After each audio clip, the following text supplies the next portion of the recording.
రాబందుల రెక్కల చప్పుడు ఒక్క ఓటమి 100 తప్పులు కార్యక్రమానికి స్వాగతం.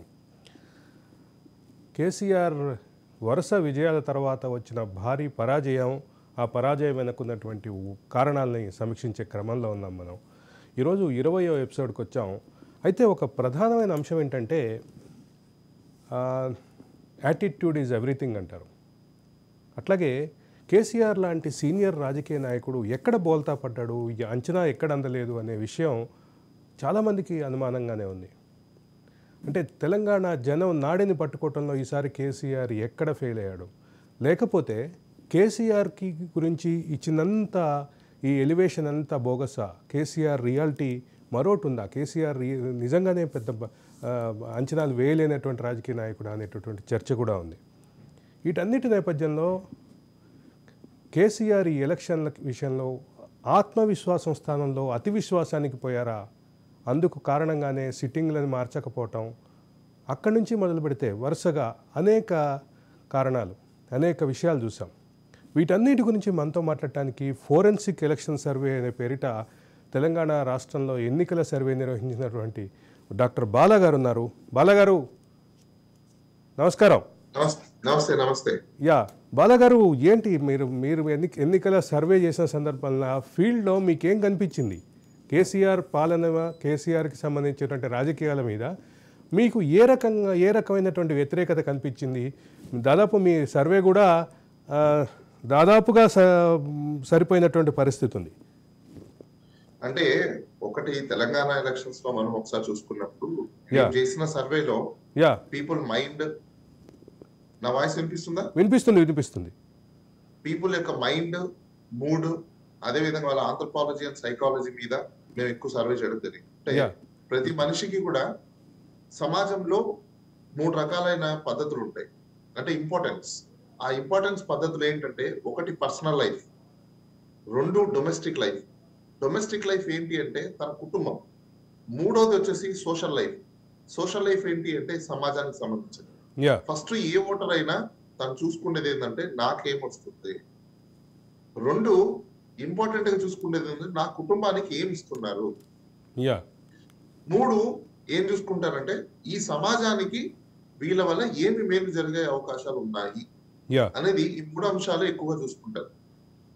సో తెలంగాణ ఏర్పడిన 2014 నుంచి మనం 2018, అదేవిధంగా 2023 2 ఎలక్షన్స్ ఒకసారి చూసుకుంటే, సుదీర్ఘంగా 10 సంవత్సరాల కాలంలో 4.5 సంవత్సరం ఒకసారి, మళ్ళీ 5 సంవత్సరాలు ఒకసారి, 9.5 సంవత్సరం కాలంలో కేసీఆర్ గారు చేసింది నీళ్లు, నిధులు, నియామకాలు అని చెప్పే పేరు మీద ప్రభుత్వాలు వచ్చిన తర్వాత కాంట్రాక్టర్లకి డబ్బులు వెళ్ళాయి, కానీ లక్షల కోట్ల రూపాయలు కాంట్రాక్టర్లకి డబ్బులు తీయడం కోసం పనికొచ్చింది. కానీ ప్రజలకి కానీ రైతు సమాజానికి కానీ బాలగారు ఉన్నది సూటి ప్రశ్న.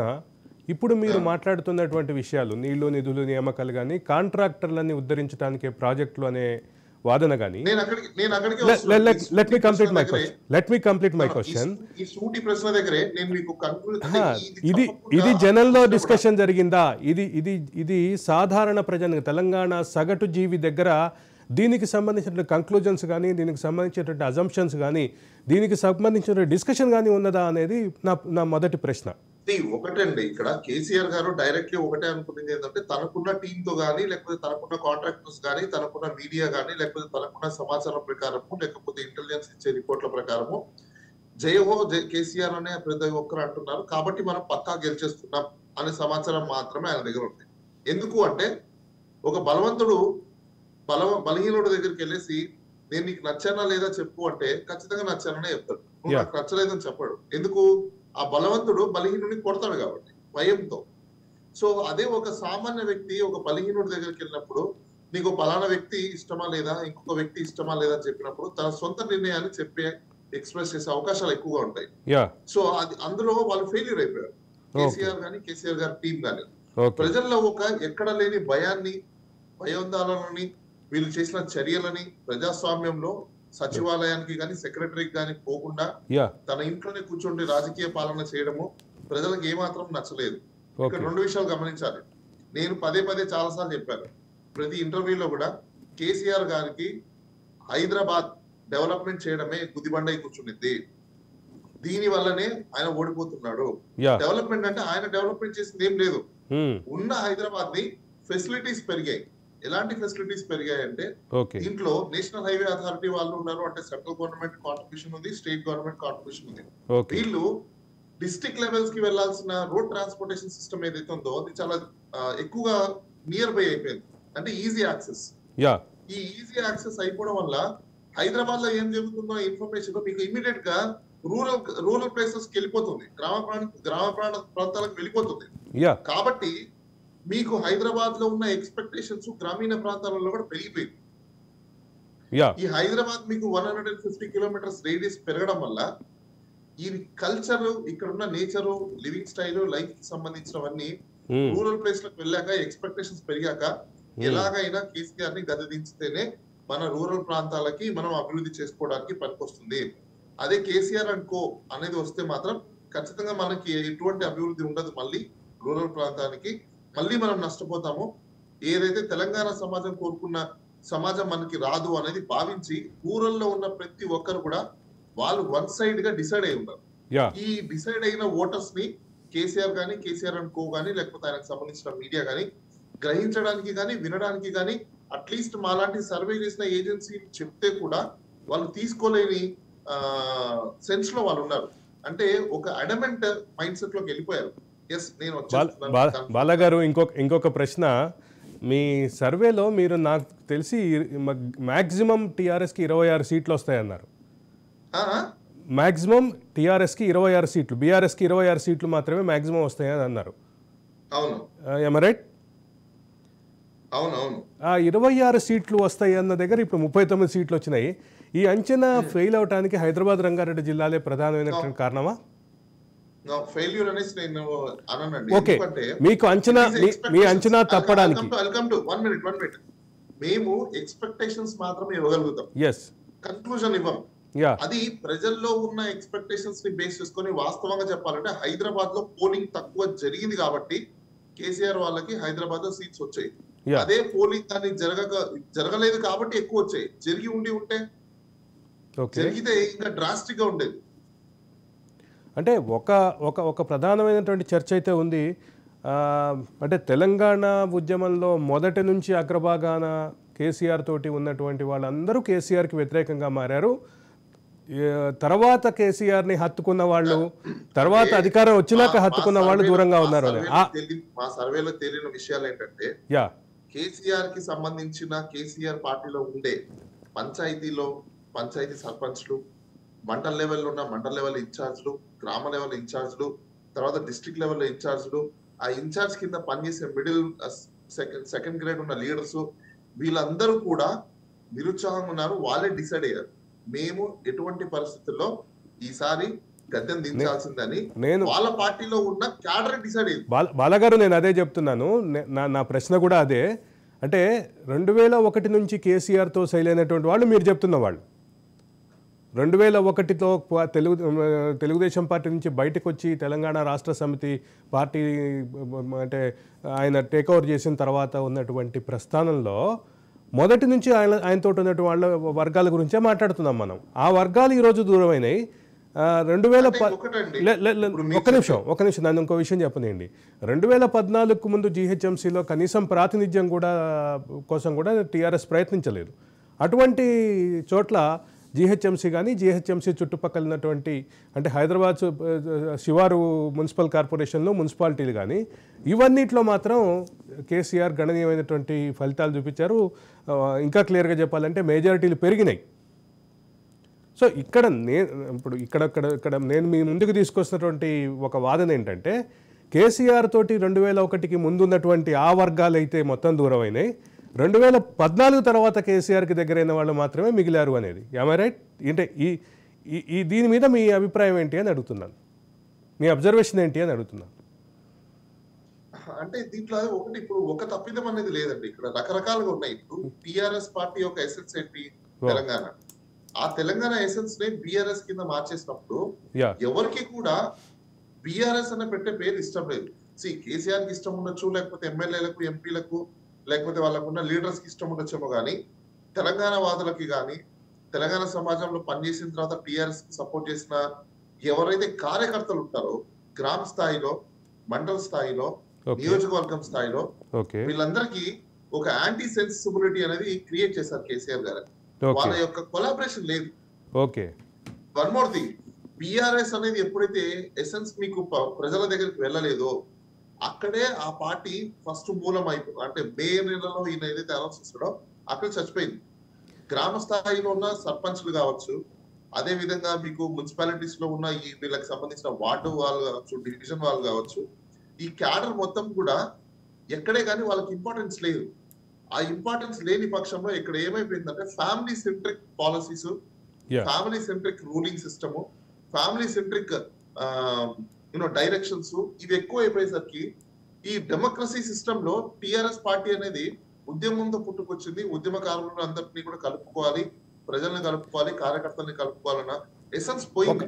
ఒక రిమార్క్ నేను మీ నుంచి ఎక్స్పెక్ట్ చేస్తున్నాను. ఈ వ్యవహారాన్ని అంతా చూసిన తర్వాత మీరు మొదట ప్రారంభించినప్పుడు మీరంతా సైకాలజీ చుట్టూ తిప్పారు కాబట్టి, అంటే 2023 ఎన్నికలకి ఫేస్ చేసే క్రమంలో కేసీఆర్ చూపించినటువంటి ఆత్మవిశ్వాసం అతి విశ్వాసంగా మారిందా అనేది, అతి విశ్వాసంగా మారే క్రమంలో ఓటమి కారణాలని, ఓటమికి ఉండే అవకాశాలని పట్టించుకోలేదా అనేది నా ప్రశ్న.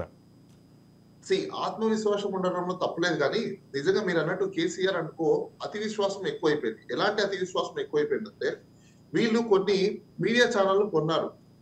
దాంట్లో రకరకాల మీడియా ఛానళ్ళు, యూట్యూబ్ ఛానళ్ళు, లేకపోతే ఇంకా కొన్ని సోషల్ మీడియా ఛానళ్ళు, ఇవన్నీ కూడా కొని ఒక రాంగ్ ప్రొపగండాలో పబ్లిక్ కి తీసుకెళ్లాలి, డ్రైవ్ చేయాలి అనే ఒక కాన్సెప్ట్ ని మాత్రం డిజైన్ చేసుకున్నారు. వీళ్ళకి అర్థం కాని విషయం ఏంటంటే సోషల్ మీడియా చాలా స్ట్రాంగ్ గా ఉంటది అనేది వీళ్ళు మర్చిపోయారు. అదే సోషల్ మీడియా టూల్ గా వాడుకుంటూ రాంగ్ ప్రొపగండా ఏంటంటే టిఆర్ఎస్ వచ్చేస్తుంది, టిఆర్ఎస్ గెలిచేస్తుంది, టిఆర్ఎస్ ఇంత అభివృద్ధి చేసిందని చూపించేస్తే ప్రజలు నమ్మేస్తారని అనుకున్నారు. కానీ ఇన్ని టూల్స్ కంటే ఇంకొక టూల్, చాలా పవర్ఫుల్ టూల్ ఉంది అనేది మర్చిపోయారు. అదే మౌత్ పబ్లిసిటీ. ఆ మౌత్ పబ్లిసిటీ ఏదైతే ఉందో ప్రాక్టికాలిటీని ప్రతి ఒక్కరు చూసిన వాళ్ళు మౌత్ పబ్లిసిటీ ద్వారా అది స్ప్రెడ్ అయింది. ఇది ఎప్పుడైతే మీకు రూరల్ ప్లేసెస్ కి స్ప్రెడ్ అవుతూ వచ్చిందో టిఆర్ఎస్ పార్టీకి అది ఒక పెద్ద డ్రాబ్యాక్ గా మారింది. ఈ డ్రాబ్యాక్ అనేది వాళ్ళు రిసీవ్ చేసుకోవడానికి రెడీగా లేరు. 2023 ఎలక్షన్స్ టైం కి వాళ్ళు ఎటువంటి పాజిటివ్ యాంగిల్స్ ని వినడానికి తప్పనించి నెగిటివ్ యాంగిల్స్ వినడానికి కానీ టిఆర్ఎస్ పార్టీ వాళ్ళు ఎక్కడన్నా ప్రభుత్వ వ్యతిరేక మాటలు వినపడినా లేదా ప్రభుత్వ వ్యతిరేక ప్రశ్న ఒక జర్నలిస్ట్ సంధించినా కానీ ఆ జర్నలిస్ట్ని వ్యక్తిగతంగా టార్గెట్ చేసినటువంటి ఘటనలు కూడా అవి కూడా కొంత వ్యతిరేక ఫలితాలు ఇచ్చినాయండి. అంటే ఒకటండి, ఇక్కడ ఏమైపోయిందంటే చిన్న పిట్ట మీద బ్రహ్మాస్త్రాలు, అంటే పిచ్చుక మీద బ్రహ్మాస్త్రాలు అంటారు చూసారా, జర్నలిస్టుల మీద, లేకపోతే కొంతమంది ఉద్యమకారుల మీద, లేకపోతే యాక్టివిస్టుల మీద, లేకపోతే ఇంకా సమాజానికి సంబంధించి ఎవరైతే సోషల్ వర్క్ చేసే వాళ్ళ మీద వీళ్ళు పవర్ అనే టూల్ ని, లేకపోతే పోలీస్ అనే ఒక వెపన్ ని యూజ్ చేసి వాళ్ళని హెరాస్ చేయడం ఎక్కువ జరిగింది. ఇప్పుడు మనకు అందరికీ తెలుసు, ఏ కేసు పెట్టినా మహా అంటే 41A నోటీస్ ఇచ్చి పంపించాలి. అలాంటి నోటీసెస్ ని దానికి కూడా బుల్డోస్ చేసి హై హ్యాండెడ్ యాక్షన్స్ తో వాళ్ళ ఇంట్లోకి జొరబడి జనాన్ని కొట్టడము, మీడియా చూపించడము, అది పబ్లిక్ లో జరగడము, ఇవన్నీ ఒక పెద్ద ఎత్తున జరిగేసరికి ప్రజలందరూ పానిక్ అయ్యారు. అంటే మీకు ఎప్పుడైతే తెలంగాణ రాకముందు రజాకార్ల వ్యవస్థ అనేది ఉండేదంట. నేను కూడా చూడలేదు, వినడం తప్ప చదవడం తప్ప.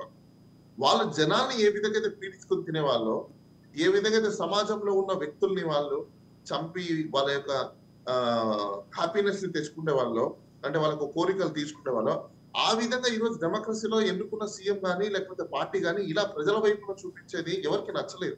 ప్రజలకు నచ్చలేదు. ఎవరికంటే ప్రజలకి. ప్రజలు ఎప్పుడైతే అరే ఇలాంటి రజాకార పాలనలాగా ఇదేదో ఉంది, మనం ఓటేసి గెలిపించుకున్న తర్వాత అందరూ ఏ జర్నలిస్ట్ అయినా, గవర్నమెంట్ కి యాంటీగా చెప్పిన ఏ వ్యక్తి అయినా తను కూడా ఓటరే, అది మనం భావించాలి. ఆ ఓటర్ అనేది పక్కన పెట్టేసి ఇతను నా శత్రువు, ఇతను సమాజానికి ద్రోహి, లేకపోతే ఇతను యాంటీ సోషల్ ఎలిమెంట్, లేకపోతే ఇతను నేషనల్ యాంటీ పర్సనాలిటీ, సో ఇతన్ని ఖచ్చితంగా మనం యాంటీ సోషల్ ఎలిమెంట్స్ కిందకి వస్తాడు, దేశానికి ఇతను ద్రోహిలా ఉన్నాడు, రాష్ట్రానికి ద్రోహిలా ఉన్నాడు అని చెప్పి పోర్ట్రేషన్ చేసి వీళ్ళు వాళ్ళ యొక్క వాయిస్ ని తొక్కేయడానికి చాలా ట్రై చేశారు. యా అంటే అది హై ఎండెడ్. బాలగారు ఇంకో విషయం, మీరు ఇందాక మాట్లాడుతున్నప్పుడు కొన్ని యూట్యూబ్ ఛానల్ అని కొన్నారు, యూట్యూబ్ ఛానల్ అని కొంత ప్రచారం చేశారు అన్నారు. కానీ ఈవెన్ మాకు కూడా proposals let me complete my question. కానీ కేటీఆర్ అయితే మేము ఇంకో 32 యూట్యూబ్ ఛానల్ పెడితే మేమే అధికారంలోకి వచ్చేవాళ్ళం, మా అధికారాన్ని మేము నిలబెట్టుకునేవాళ్ళం అన్నాను. ఇది చూసినప్పుడు మీకు అంటే ఇటువంటి వ్యాఖ్యలు చూసినప్పుడు మీకేమనిపించింది? మళ్ళీ చెప్పండి ఒకసారి. కేటీఆర్ ఇటీవల కాలంలో ఒక వ్యాఖ్య చేశారు, 32 యూట్యూబ్ ఛానల్, మరో 32 యూట్యూబ్ ఛానళ్ళు కనుక మేము పెట్టినట్టయితే మేము అధికారంలోకి వచ్చేవాళ్ళము అన్నారు. అంటే ఒకవైపు ఏమో మీరు ఆల్రెడీ యూట్యూబ్ ఛానల్ని కొన్నారు, మెయిన్ స్ట్రీమ్ మీడియాని కొనేసి వాళ్ళకు అనుకూలమైనటువంటి వార్తలకు మాత్రమే అవకాశం ఇచ్చుకున్నారు అనేది మీరు చేస్తున్నటువంటి ప్రధానమైన అంశం. కానీ కేటీఆర్ అన్న ఆ వ్యాఖ్యని మీరు ఎట్లా చూస్తారు? ఒకటి నేను ఇదే వ్యాఖ్యల్ని లాస్ట్ టైం నేను ఎలక్షన్స్ రిజల్ట్స్ వచ్చే రోజు కూడా చెప్పినాను.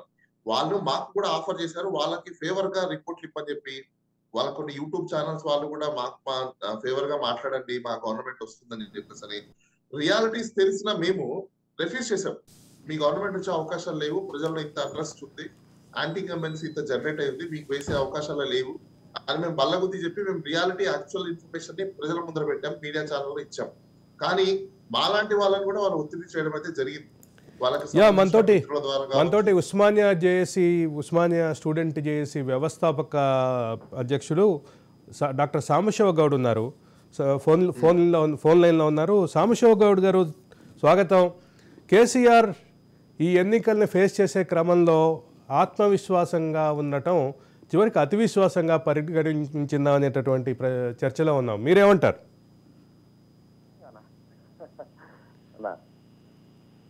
యా సాంబశివ గౌడ్ గారు వినిపిస్తుందా? యా వినిపిస్తుంది. సాంబశివ గౌడ్ చెప్పండి. గుడ్ ఈవినింగ్ అన్న. గుడ్ ఈవినింగ్ చెప్పండి అన్న. నిజానికి మనం చూసినాం, మొదటిసారి గెలిచినప్పుడు నీళ్లు నిధులు నియామకాలు అనే అంశం పైన మనకు అధికారంలోకి రావడం జరిగింది. ఓకే. ఆ టైంలో ప్రజలు ఆయన స్వాగతించారు, ఒక పెద్దన పాత్రగా ముందుకు వచ్చిందని చెప్పి. కానీ రెండోసారి గెలిచిన తర్వాత, రెండోసారి ఆయన అధికారంలోకి వచ్చిన తర్వాత తన కుటుంబం కోసమే టిఆర్ఎస్ పార్టీని కాస్త బిఆర్ఎస్ పార్టీని తన కుటుంబాన్ని కాపాడుకోవడం కోసమే బిఆర్ఎస్ గా మారిందనేది ప్రజల్లోకి బలంగా వెళ్ళడం జరిగింది. ముఖ్యంగా మనం చూసినట్లయితే కవిత లిక్కర్ స్కామ్ నే తీసుకున్నట్టయితే, మనం లిక్కర్ స్కామ్ నుంచి కవితని బయటపడేయడానికి ఇవాళ బిఆర్ఎస్ పేరుతోటి సెంట్రల్ లో ఆయన ఏదో చక్రం తిప్పుతున్నట్టుగా ప్రజల్లో ఒక భ్రమ కలిగించిండు. అంటే తన అస్తిత్వాన్ని కోల్పోవడం జరిగింది. అంటే అసలు మనం ఏదైతే ప్రాథమికంగా మనం తెలంగాణ ఉద్యమం కోసం ఇలా పోరాటం చేసినామో ఆ అస్తిత్వాన్ని కాస్త పక్కన పెట్టేసి తన బిడ్డను కాపాడుకోవడానికి బిఆర్ఎస్ గా మార్చింది. అంటే మన తెలంగాణ అస్తిత్వాన్ని వదిలేసింది అనేది ప్రజల్లోకి వెళ్ళిపోవడానికి. అదే సందర్భంలో సాంబశివ గౌడ్ అదే సందర్భంలో ఈ ప్రధానమైనటువంటి ఎన్నికల పోరులో ఆయన చాలా అతి విశ్వాసంగా ఉన్నట్టుగా కనిపించింది. మేము 80 స్థానాలు గెలుస్తాం, 100 స్థానాలు గెలుస్తాం అని మాట్లాడినటువంటి విషయం, 105 స్థానాలు కూడా గెలుస్తామని చెప్పిన పరిస్థితి చూసాం. ప్రధాన నాయకులు అంటే ప్రతిపక్షంలో ఉన్నటువంటి ప్రధాన నాయకులు కూడా ఓడిపోతారు, ఈసారి ఒక ల్యాండ్ స్లైడ్ విక్టరీ మాకు ఉంటుంది అని చెప్పి కేసీఆర్ కానీ కేటీఆర్ కానీ ఆ టీం మొత్తం వ్యక్తం చేసినట్టు అభిప్రాయాలు చూస్తాం. రెండోది, 3వ తారీఖు ఒక పక్క నుంచి ఫలితాలు వస్తుంటే కూడా కేటీఆర్ మాట్లాడిన ప్రెస్ మీట్ చూసాం. అంటే వీటన్నిటిలో కేసీఆర్ అండ్ టీం ఆత్మవిశ్వాసం ఆచరణలో అతి విశ్వాసంగా ఈ జరుగుతున్నటువంటి లోపాలని గమనించలేదా, దీన్నన్నింటినీ పక్కన పెట్టారా అనేది చర్చగా సాగుతోంది. నిజానికి మీరు ప్రగతి భవన్ వెళ్ళి చూసినట్లయితే, ప్రగతి భవన్ మనం వెళ్ళడానికి ఎవరికి కూడా అవకాశం లేకుండా కేసీఆర్ ప్రభుత్వ పాలనలో అదొక రాజ దర్బార్ లాగా ఒక 100 సంవత్సరాలకు సరిపోయే విధంగా వాళ్ళ కుటుంబం తప్ప ఇంకో కుటుంబం ఇక్కడికి రాదు, ఎవరు కూడా భవిష్యత్తులో పరిపాలించరు, ఇక మేము మాత్రమే పరిపాలిస్తామని ఒక అహంకార పూరితంగా కట్టుకున్న భవనంలాగా కనపడుతుంది మనకు ప్రగతి భవన్ చూస్తే. అంటే వాళ్ళ కల్వకుంట్ల కుటుంబమే ఈ రాష్ట్రాన్ని భవిష్యత్తులో కూడా పరిపాలిస్తారనేది వాళ్ళు ఒంటి నిండా పూనుకున్నట్టు మనకు కనపడుతుంది. కాబట్టి వాళ్ళు ఒక అహంకార పూరిత ధోరణితోటి ఇవాళ మొన్న ఎలక్షన్ లోకి రావడం జరిగింది. అంటే ప్రజలను చాలా తక్కువ అంచనా వేసారు వాళ్ళు.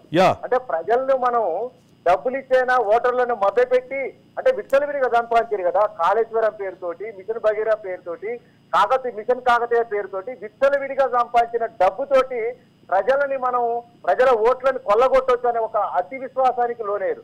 దాంతో పాటుగా ఎక్కడ కూడా ప్రజలను కలిసే ప్రయత్నం చేయలే. మనం చూసినాం ప్రగతి భవన్ గేట్లు దాటి బయటకు వచ్చే పరిస్థితి లేని విధంగా, అంటే రాజదర్బారులో రాజుగారు ఉంటాడు, ఆ రాజదర్బారు ముందుకు కూడా పోయే పరిస్థితి లేని పరిస్థితిని మనం అదే సందర్భంలో సాంబశివ్ గౌడ్ అదే సందర్భంలో ఇంకొక ప్రధానమైన అంశం చర్చలోకి వస్తోంది. సిట్టింగ్ ఎమ్మెల్యేని మారిస్తే బాగుండేది అని కేటీఆర్ ఈ మధ్య వ్యాఖ్యానించారు.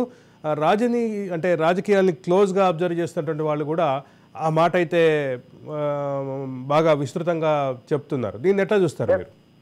ఎగ్జాక్ట్లీ. ఇప్పుడు కొన్ని ప్రాంతాల్లో మాది ఉమ్మడి నల్గొండ తీసుకున్నట్టయితే హుజూర్నగర్, కోలాడ కొన్ని ప్రాంతాల్లో ముందుగానే ఇక్కడ ఓటమి పాలవుతున్నారు బీఆర్ఎస్ నాయకులని కొన్ని ప్రాంతాల్లో చెప్పడం జరిగింది. ఎగ్జాంపుల్ మిర్యాల కూడా కొన్ని ప్రాంతాల్లో కూడా. అయినప్పటికీ కూడా అతి విశ్వాసంతో వాళ్ళని అభ్యర్థులుగా పెట్టడం జరిగింది. అంటే కొత్త వాళ్ళకి ఏమైనా అవకాశం ఇస్తే సపోజ్ తుంగతుర్తి కావచ్చు, ఇంకా వీళ్ళ పైన బాగా వ్యతిరేకత ఉంది ప్రజల్లో ఉమ్మడి నల్గొండ తీసుకున్నప్పుడు. అలాంటి అలాంటి నియోజకవర్గాల్లో కూడా అభ్యర్థులను మార్చకపోవడం వల్ల కూడా కొంత జరిగి ఉండవచ్చు. ఏది ఏమైనప్పటికీ కూడా ప్రజల్లో సాంబశివ్ గౌడ్ మీరు ప్రస్తావన చేశారు కాబట్టి తుంగతుర్తికి సంబంధించినటువంటి ఒక విషయం చెప్పాలి. తుంగతుర్తిలో తనకు తను అనామకుడుగా చెప్పుకున్నటువంటి అభ్యర్థి భారీగా మెజార్టీతో గెలిచారు. అంటే అనుకోకుండా అనూహ్యంగా ఆయనకు టికెట్ వచ్చింది. ఆ టికెట్ వచ్చిన తర్వాత ఆయన భారీ మెజార్టీతో గెలిచారు. అంటే 2 సార్లు సిట్టింగ్ ఎమ్మెల్యే అయినటువంటి ఎమ్మెల్యేని ఆయన ఓడించారు. మీకు అంటే మీరు కూడా నాకు తెలిసి రాజనీతి శాస్త్రం చదివారు కాబట్టి మనం ఒకసారి ఆ తుంగతుర్తి నియోజకవర్గానికి ఫీల్డ్ విజిట్కి వెళ్ళి అసలు దాన్ని ఒక కేస్ స్టడీగా తీసుకొని స్టడీ చేయాల్సినటువంటి అకాడమిక్ సబ్జెక్ట్ అది. ధన్యవాదాలు సాంబశివ్ గౌడ్ లైవ్లోకి వచ్చి మీ అభిప్రాయాలు తెలియజేసినందుకు. ఒకటి, కేసీఆర్ ఆత్మవిశ్వాసం అతి విశ్వాసంగా మారి గెలిచేస్తున్నాం, 3వసారి హ్యాట్రిక్ కొట్టేస్తున్నాం, దక్షిణ భారతదేశంలో మొట్టమొదటి హ్యాట్రిక్ మేమే కొడుతున్నాం అని చెప్పి ఏదైతే ప్రచారం ముందుకు తీసుకొచ్చారో, ఏదైతే భావాన్ని ముందుకు తీసుకొచ్చారో, ఏదైతే భావంలో బతికారో, ఏదైతే భావంలో పార్టీని మొత్తాన్ని నడిపించారో అది రివర్స్ అయింది. ఎట్లా అంటే కేసీఆర్ ఆ అతి విశ్వాసం క్రమంలో సహజంగా కేసీఆర్ ఎక్కడన్నా లోపాలు ఉంటే వాటిని సవరించుకోవడానికి ప్రయత్నం చేసేవారు. అటువంటి ప్రయత్నం కూడా జరగని పరిస్థితి ఉంది. మొత్తం మీద ఈరోజు కాంగ్రెస్ అధికారంలోకి వచ్చింది, కేసీఆర్ ఓడిపోయారు. కానీ ఒక ప్రధానమైనటువంటి అకాడమిక్ విషయం ఏంటంటే కేసీఆర్ తన తప్పుల్ని అంటే నేను రెగ్యులర్గా చెప్పే సబ్జెక్టే, గులుగుడే గుద్దుడే అనేటటువంటి భావాన్ని, అంటే ప్రజల్లో అసంతృప్తి ఉంది కానీ మన కేసీఆర్కే ఓటేసుకోవాలి, మనవాడైన కేసీఆర్కే ఓటేసుకోవాలి అన్న భావాన్ని టీఆర్ఎస్ బీఆర్ఎస్ ముందుకు తీసుకెళ్తే అసలు మనవాడు కేసీఆర్ అన్న భావం నుంచే జనం దూరం అయిన పరిస్థితి కనిపించింది. 2001 తర్వాత మొత్తం కేసీఆర్ తోటే ఉన్నటువంటి వర్గాలు 2023కి వచ్చేసరికి, ఎన్నికలకు వచ్చేసరికి అసలు మొత్తం మారిపోయారు. అంటే ప్రజల్లో అసంతృప్తి, ముఖ్యంగా కేసీఆర్తో నడిచిన వర్గాల్లో అసంతృప్తి క్రిస్టల్ క్లియర్గా కనిపించింది. మనం ఇప్పటికే చాలా దానికి సంబంధించిన డిబేట్లు చేసాం. అంటే ఈ సిరీస్లో భాగంగా మనం సింగరేణి కార్మికులు చూసాం. సింగరేణి 11 నియోజకవర్గాల్లో ఎక్కడా అసలు కొన్ని చోట్లయితే 3వ స్థానం వచ్చింది. కొత్తగూడెం లాంటి స్థానంలో అంటే రెబల్ అభ్యర్థి, టీఆర్ఎస్ రెబల్ అభ్యర్థి ఆయన ఇండిపెండెంట్గా పోటీ చేసి ఆయన 2వ స్థానంలోకి వస్తే టీఆర్ఎస్ అభ్యర్థి 3వ స్థానం వచ్చింది. ప్రతి చోట మెజారిటీలు పెరిగినాయి. ఆర్టీసీ కార్మికులను చూసాం, సింగరేణి కార్మికులను చూసాం, ప్రభుత్వోద్యోగులను చూసాం. ప్రతి వర్గం తమ అసంతృప్తిని, తమ వ్యతిరేకతని ఓటుగా మార్చినటువంటి పరిస్థితి కనిపించింది. ఇది ఆత్మవిశ్వాస క్రమంలో ఆత్మవిశ్వాసంగా మొదలై అతివిశ్వాసంగా మారిన కేసీఆర్ 2023 ఎన్నికల ప్రస్థానం. ధన్యవాదాలు డాక్టర్ బాలా గారు, ధన్యవాదాలు డాక్టర్ సాంబశివ్ గౌడ్ గారు. ఇది 20వ episode. Stay tune to Raj news.